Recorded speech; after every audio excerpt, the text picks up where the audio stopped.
అంజలి TV. Ramapuram అని ఒక అందమైన గ్రామంలో రఘురాం, సుజాత దంపతులు నివసిస్తూ ఉంటారు. వారికి ఒక్కగానొక్క కొడుకు అరుణ్, కోడలు అంజలి. పల్లెటూరు అనగానే అందమైన పొలాలు, ప్రశాంతంగా వీచే గాలులు గుర్తొస్తూ ఉంటాయి.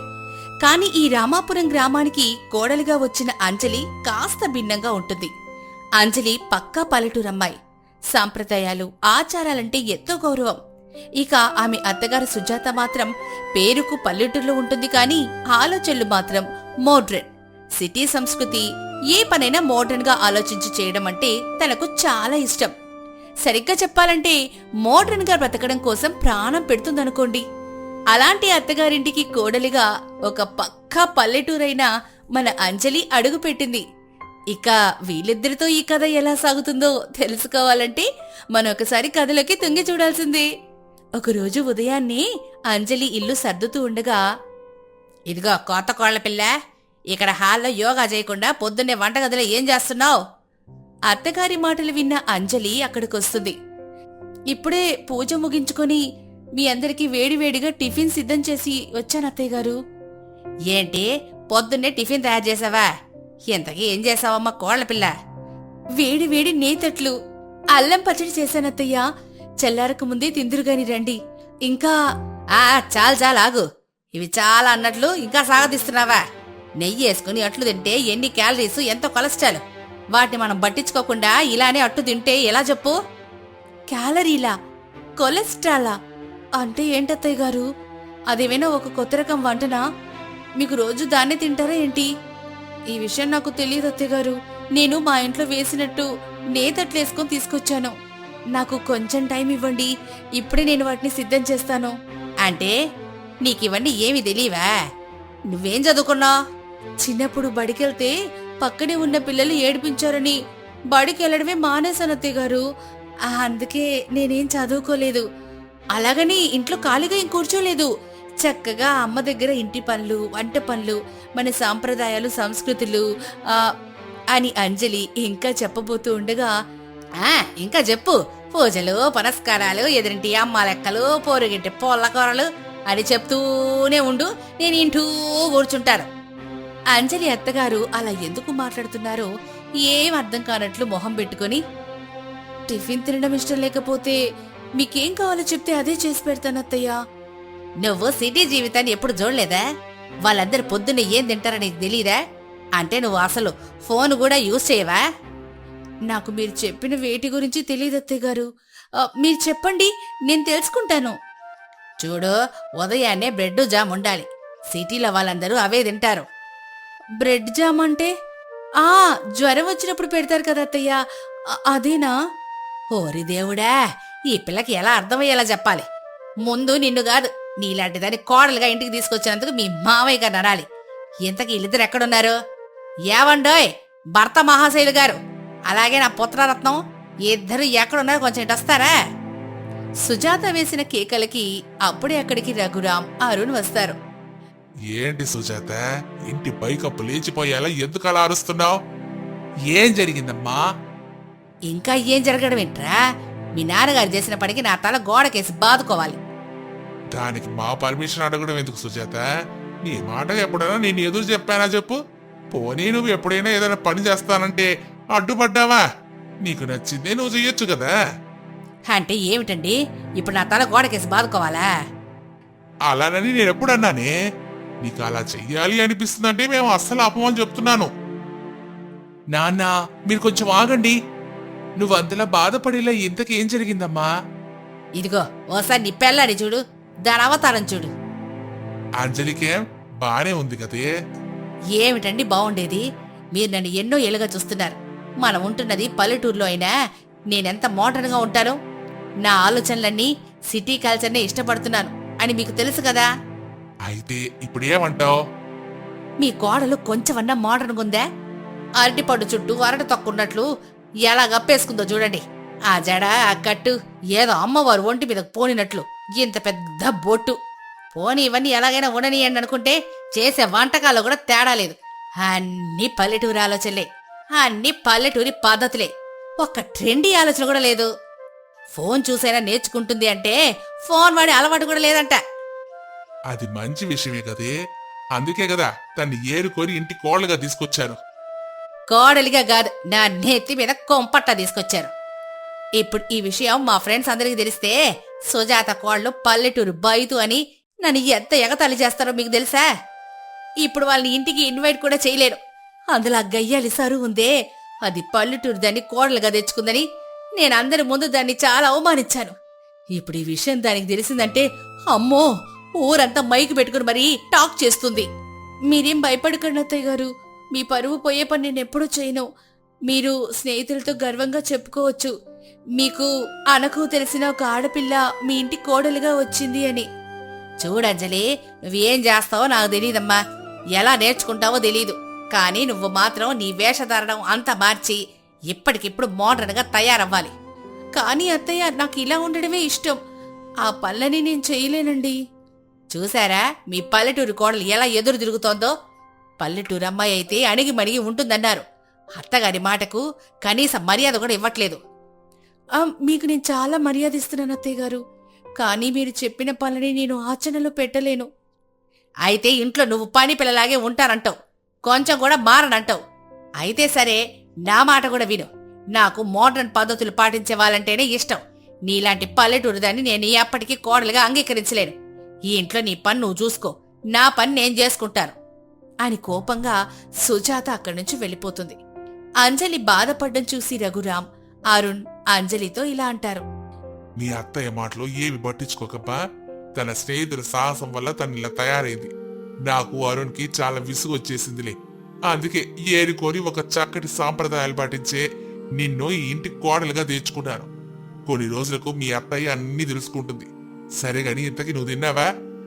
లేదు మావయ్య, మీ అందరికీ వడ్డించి నేను కూడా మీతో కలిసి కూర్చొని తిందామనుకున్నాను. కానీ ఇంతలో ఇలా. సరే, అమలు కూడా పిలుచుకొస్తాను, అందరం కలిసి. అరుణ్ వెళ్లి సుజాతని టిఫిన్ చేయడానికి తీసుకొస్తాడు. అందరు తినడానికి కూర్చోగా అంజలి అందరికీ టిఫిన్ వడ్డిస్తుంది. కానీ సుజాత కోపం మాత్రం అలాగే ఉంటుంది. అత్తయ్యగారు, రేపటి నుంచి మీకు నచ్చినట్టు బ్రెడ్ జాములు, మీకు తగ్గట్టుగానే టిఫిన్లన్నీ ఏర్పాటు చేస్తాను. ఈ ఒక్కరోజుకి నన్ను క్షమించి దోశలు తినండి. సుజాతకి బాగా ఆకలి వేయడంతో ఆ రోజుకి ఆ దోశలే తినాలనుకుంటుంది. ఇక అందరూ దోశలు తింటూ వాటి రుచి చాలా బావుందని అంజలిని పొగుడుతూ ఉంటారు. సుజాతకి కూడా దోశలు నచ్చుతాయి, కానీ పైకి చెప్పి తన్ని తగ్గించుకోవడం ఇష్టం లేక మౌనంగా తినేస్తుంది. మరుసటి రోజు సుజాత ఫోన్ చూసుకుంటూ నడుస్తూ కాలు జారి కింద పడుతుంది. అప్పుడు సుజాత కాలు బెణుకుతుంది. అమ్మో, అయ్యో అని గట్టిగా అరుస్తూ ఉంటుంది. అది గమనించి ఇంట్లో వాళ్ళందరూ అక్కడికొస్తారు. దేవుడా, నా కాలు బెణికిపోయింది. ఏవయ్యా, ఊరికి అలా చూస్తూ కూర్చోకపోతే ఆ ఫోన్ ఆన్ చేసి తిరిగి ఏ చికిత్స చేయాలో కొంచెం ఆ గూగుల్ని అడిగి చెప్పొచ్చు కదా. అత్తయ్య గారు, దీనికి ఫోన్ అడగవలసిన అవసరం లేదండి. బెణికిన కాలుకి ఎలా కట్టుకట్టాలో నాకు బాగా తెలుసు. ఎందుకంటే మా పొలం గట్ల మీద మేము కాలు బెడికి పడిపోయినప్పుడు ఇలాగే చేస్తాం. నొప్పి చిటికలో మాయమవుతుంది. కొంచెం ఆగండి అని చెప్పి అంజలి లోపలికెళ్లి పసుపుని, వాముని, ఉప్పుని కొంచెం వేడి చేసి ఒక క్లాత్ లో కట్టుకుని తీసుకొచ్చి అత్తగారికి కట్టులాగా కడుతుంది. కొంచెం సమయానికి సుజాత నొప్పంతా మాయమైపోతుంది. అబ్బా, ఎంత ఉపశమనంగా ఉందో. కొంచెం సేపు బెణికిన కాలు నొప్పి అల్లాడిచ్చిందనుకోండి. నీ చేతి వైద్యం నిజంగా అద్భుతంగా ఫలించింది అంజలి. అదే హాస్పిటల్కి వెళ్ళుంటే 3 నెలలు కట్టుగట్టి నన్ను మంచం మీద పడేసుంటేవాళ్ళు. అమ్మో, తలుచుకుంటేనే భయం వేస్తోంది. మన పల్లెటూరి సాంప్రదాయంలో ఉన్న ఆరోగ్య రహస్యాలు, వంటింటి చిట్కాలతో ఈ 3 టెక్నాలజీ ఎప్పటికీ పోటీ పడలేదు అత్తయ్య గారు. మోడర్న్ పద్ధతులు పాటించడంలో తప్పులేదు. కాలంతో పాటు మనము మారాలి. కానీ మన పాతకాలపు సాంప్రదాయాలు, పద్ధతులు, మనుషుల మధ్య ప్రేమానురాగాలను అనే విలువలను పక్కన పెట్టకూడదు. ఇప్పట్లో ఇవి పాటించే వాళ్ళు చాలా తక్కువ మందే ఉన్నారు. వాళ్ళని కూడా మనం మోడర్న్ గా మార్చి మన సాంప్రదాయాల్ని మనమే మర్చిపోయేలా చేసుకోవడంలో అర్థం లేదు. మీ మాటను తిరస్కరించినందుకు నేను ఇప్పుడు కూడా క్షమాపణ కోరుకుంటున్నాను. నిజమే అంజలి, నాకు నచ్చినట్లు నేనుంటున్నప్పుడు నీకు నచ్చినట్లు నువ్వు ఉండనివ్వకుండా ఎవరికో భయపడి మారమనడం నా మూర్ఖత్వమే. ఆ విషయాన్ని ఇప్పుడు తలుచుకుంటే నాకే సిగ్గు అనిపిస్తుంది. ఈ రోజు నుంచి ఇద్దరు కలిసిపోదాం. నాకు నచ్చినట్లు నేను మోడర్న్ గా ఉంటాను, నీకు నచ్చిన పద్ధతిలో నువ్వుండు. ఇప్పటి నుంచి మన అత్తాకోడల జోడి చూసిన వాళ్ళందరూ మోడ్రన్ అత్త పల్లెటూరి కోడలు అని పిలవాల్సిందే. ఆ మాటలకి అందరూ నవ్వుతారు. ఇలా ఈ అత్తా కోడలిద్దరూ కలిసిపోతారు. మరి ఈ కథ ద్వారా మనం తెలుసుకున్న నీతేంటో తెలుసా? మనం మనలా జీవించాలి అనుకోవడంలో తప్పులేదు, కానీ ఎదుటివారు కూడా మనలాగే జీవించాలి అనుకోవడం మూర్ఖత్వం. రంగపట్నం అని ఒక అందమైన గ్రామంలో రఘురాం, కమల అనే దంపతులు నివసిస్తూ ఉంటారు. రఘురాం మిలిటరీ జాబ్ చేసి రిటైర్మెంట్ తీసుకుని ఇంట్లో ఉంటాడు. వీళ్ళిద్దరికీ ఒకే ఒక కొడుకు అరుణ్, కోడలు అంజలి. వీళ్ళది చాలా చిన్న కుటుంబమైన చింతలేని కుటుంబం. అందరూ కలిసిమెలిసి చాలా ఆనందంగా జీవిస్తూ ఉంటారు. కోడలు అంజలికి దేశభక్తి అంటే విపరీతమైన పిచ్చి. తను ఏ మాటలు మాట్లాడినా మాటకు ముందు దేశం గురించి, మాట తర్వాత దేశం గురించి మాట్లాడుతూ ఉంటుంది. ఇంతకీ కోడలి దేశభక్తికి, కోడలు తిరంగా దోశ వ్యాపారానికి సంబంధం ఏమిటో మనం ఈ కథలోకి వెళ్ళి తెలుసుకుందాం. ఒకరోజు అంజలి నిద్రలేచి హాల్లోకి వస్తుంది. భారతీయ జనులందరికీ వందనాలు. భారతీయ జనులంటే భారతీయ జనులు, నీ దేశభక్తి చల్లగుండా. ఏ మాట మాట్లాడినా ముందు వెనక దేశాన్ని కలపకుండా మాట్లాడలేవా? ఈ మేజర్ కోడలంటే ఆ మాత్రం దేశభక్తి ఉండాలి. ఇంట్లో ఉన్న ఒక ఆర్మీ వాడితోనే ఆర్మీ భాష అర్థం కాక చచ్చిపోతున్నావు. ఇక వచ్చిన కోళ్ళు కూడా అలాగే తయారైంది నాకు. దేశమును ప్రేమించమన్నా, మంచి అన్నది పెంచమన్నా అని చెప్పారు కదా అత్తయ్య గారు. అమ్మ కోడల తల్లి, ఇంతకీ నీ దేశభక్తి పూర్తయిపోతే వంట కార్యక్రమం మొదలు పెడదామా? ఇంతకీ మా ఈ కోడలు గారు ఈరోజు ఏం చేయబోతున్నారో? ఇంకా ఏం అనుకోలేదు అత్తయ్య గారు. ఏదైనా ఆలోచించిన వెంటనే ముందుగా మీకే రిపోర్ట్ చేస్తాను. హొసే, కొంచెం మామూలుగా మాట్లాడవే, అసలేం అర్థం కావట్లేదు. నేను మామూలుగానే మాట్లాడుతున్నానండి. మీకెందుకు అర్థం కావట్లేదు? నాకు అర్థం కావట్లేదు. వాళ్ళంతేలేమ్మా, మన భాష అర్థం కావాలంటే వాళ్ళు జన్మ జన్మలెత్తాలి. సరే, ఇంతకీ ఆకలిగా ఉంది, త్వరగా ఏదో ఒకటి చేసి వడ్డించు. 10 నిమిషాలు వేడి వేడి దోశలేసి తీసుకొస్తాను మావయ్య గారు. ఇక నేను వెళ్తున్నాను. జై హింద్. సరిపోయారు ఇద్దరికి ఇద్దరు. అంజలి లోపలికెళ్ళి వేడి వేడిగా రంగుల దోశలేసుకుని తీసుకొస్తుంది. అందరూ తినడానికి కూర్చుంటారు. అంజలి వేసిన దోశల్ని చూసి, ఏమిటే ఇవి? దోశలేసుకొని తీసుకురమ్మంటే రంగుల ముగ్గులేసుకొని తీసుకొచ్చావేంటే? అయ్యో అత్తయ్య గారు, అవి రంగుల ముగ్గులు కాదండి, రంగుల దోశలు. అసలు ఏం దోశలు అంజలి ఇవి? వీటిని తిరంగ దోశలు అంటారండి. అంటే 3 రంగులతో కలిపి చేసేది. అరే, ఆ దోశలు చూస్తుంటే అచ్చం మన జెండానే గుర్తొస్తుంది. చూడ్డానికి చాలా అందంగా ఉంది. తినడానికి కూడా చాలా బాగుంటాయి మావయ్య గారు. అంటే తినే తిండిలో కూడా ఇప్పుడు రంగులు కలిపావా? అయ్యో కాదత్తయ్య గారు, నేను కెమికల్స్ ఉన్న రంగులు కలపలేదు. ఆరెంజ్ కలర్ రంగు కోసం క్యారెట్ జ్యూస్ని కలిపాను. ఇక గ్రీన్ కలర్ రంగు కోసం కొత్తిమీర, పుదీనా జ్యూస్ని పెట్టాను. ఇక ఆ రెండింటిని సపరేట్ గా కలిపి విడివిడిగా దోశలేశాను. శభాష్ కోడలి పిల్ల, నీ ఆలోచన నాకు చాలా బాగా నచ్చింది. పైగా దీనికి తిరంగా దోశ అని పేరు పెట్టావు చూడు, అది ఇంకా నచ్చింది. ఇప్పుడే తిని చూసి రుచి కూడా ఎలా ఉందో చెప్తాను. అందరూ అంజలి వేసిన దోశలు తిని, అబ్బా, రుచి చాలా బాగుందమ్మా. చక్కగా 3 కలర్స్ తో 3 రకాల రుచి ఒక్క దోశలోనే దొరకడం చాలా అద్భుతంగా అనిపిస్తోంది. అవునండి, రోజు ఒకే రకంగా తినకుండా ఇలా 3 రకాలుగా రుచి తింటుంటే చాలా బాగా అనిపిస్తోంది. ముందు దోశ రంగులు చూసి ఒక క్షణం ఆలోచించాను, కానీ తింటే మాత్రం చాలా బాగుంది అంజలి. మీ అందరికీ చాలా థ్యాంక్స్. త్వరలో ఆగస్టు 15 వస్తోంది కదా, అందుకే ఈ కొత్త రకం దోశని ట్రై చేశాను. అది మీకు నచ్చింది, అంతే చాలు. కానీ మీ అందరితో ఒక విషయం చెప్పాలనుకుంటున్నాను, కానీ మీరు కాదంటారేమోనని భయపడుతున్నాను. ఏంటమ్మా అంజలి అది? మా దగ్గర నీకు భయం ఎందుకు చెప్పు? పైగా ఇంత రుచికరమైన దోశ పెట్టావు కాబట్టి నువ్వేమడిగినా ఓకే చెప్తావు అని నేను మాటిస్తున్నావు, సరేనా? భయపడకుండా అడిగేసేయ్. ఈ మధ్య జనాలందరిలో దేశభక్తి చాలా తక్కువైపోయింది.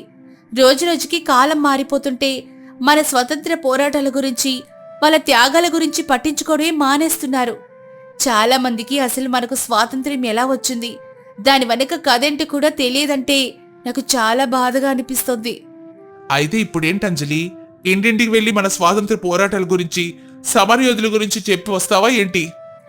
ఆహా, ఏంటి ఇప్పుడు మీరు జోకేశారా? దానికి మేమందరం నవ్వాలా? వాడి మాటలేం పట్టించుకోకమ్మా. ఇంటికి నువ్వు ఏం చేద్దాం అనుకుంటున్నావు?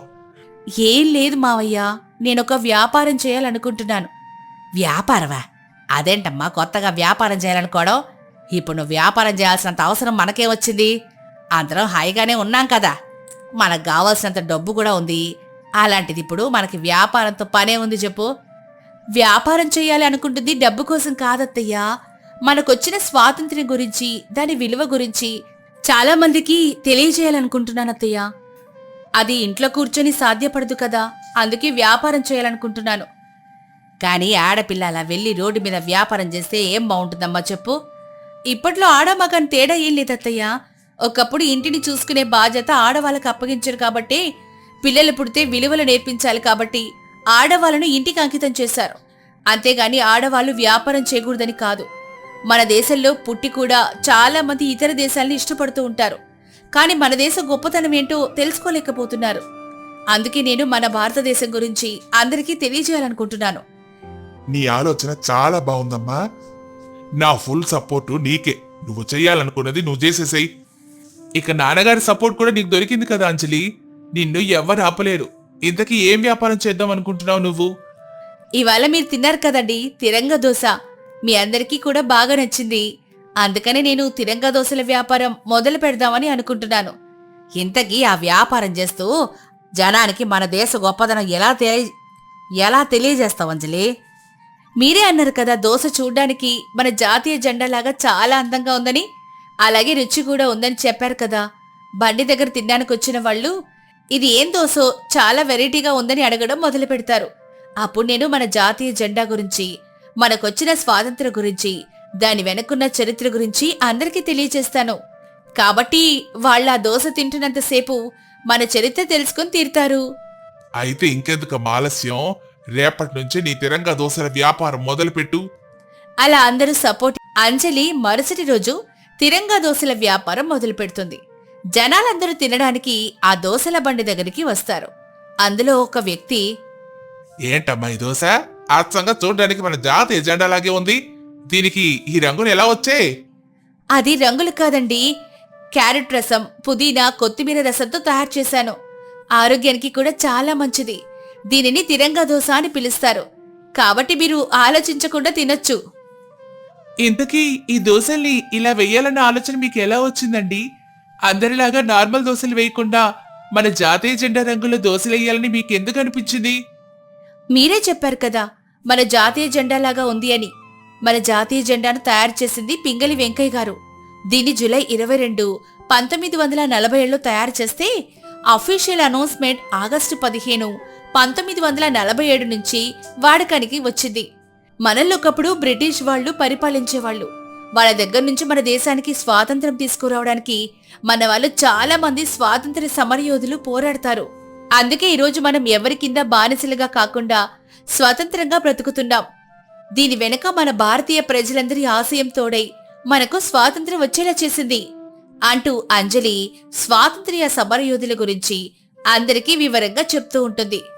అందరూ ఆ దోశలు తింటూ అంజలి చెప్పే స్వాతంత్ర్య చరిత్ర గురించి చాలా ఆసక్తిగా వింటూ ఉంటారు. ఇంకొక వ్యక్తి వచ్చి, ఎంత చక్కగా వివరిస్తున్నావు తల్లి. నువ్వు అలా చెప్తూ ఉంటే ఎంతసేపైనా తెలుసుకోవాలనిపిస్తోంది. మన దేశ గొప్పతనం గురించి ఎవరు తెలుసుకోలేకపోతున్నారు కదా బాబాయ్ గారు.